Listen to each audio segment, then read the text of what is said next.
ইলিশ মাছ খেতে কেমন লাগে বলুন তো? আমার তো ইলিশ মাছ খুবই ভালো লাগে, সেটা হোক বড় ছোট বা একটু নরম বা ভালো তরতাজা, যেমনই হোক ইলিশ মাছের মজাই কিন্তু আলাদা। অন্য কোনো মাছের সাথে এই মাছের একটু তুলনা হবে না।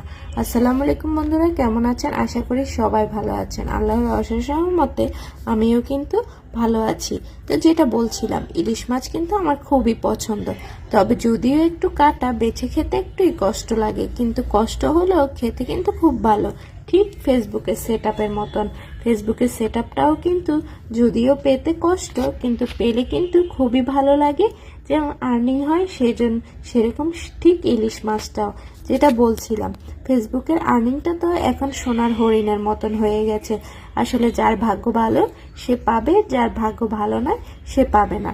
ব্যাপারটা কি ঠিক এরকম? আসলে এরকম নয়। যেহেতু ফেসবুক একটা নতুন জিনিস নিয়ে এসেছে, কন্টেন্ট মনিটাইজেশন, এর মধ্যেই কিন্তু সব ধরনের সেটআপ আছে। যেমন আগে আমরা রিলসের থেকে ইনকাম করতে পারতাম, তারপরে বড় ভিডিও থেকে আলাদা আলাদা ইনকাম করতে পারতাম, কিন্তু এখন কন্টেন্ট মনিটাইজেশন একটা কম্বো প্যাকেজের মতন।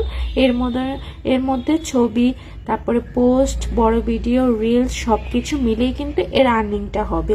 তো এটা মাঝখান দিয়ে কিছুদিন বন্ধ ছিল আপডেটের কারণে, তা আবার দেওয়া শুরু করছে। দেওয়ার সাথে সাথে আমরা দেখতে পেলাম উড়াধুরা মানে গণহারে দেওয়া শুরু করেছে। যারা নতুন সেটআপ তারাও পাচ্ছে, তারপরে যারা পুরাতন সেটআপ তারাও পাচ্ছে।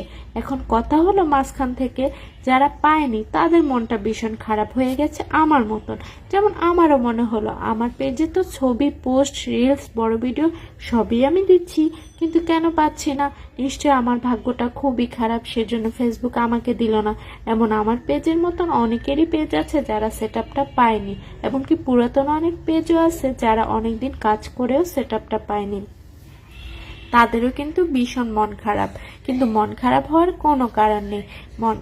কষ্টের জিনিস, মজার জিনিস কিন্তু একটু কষ্ট করে পাওয়াই ভালো।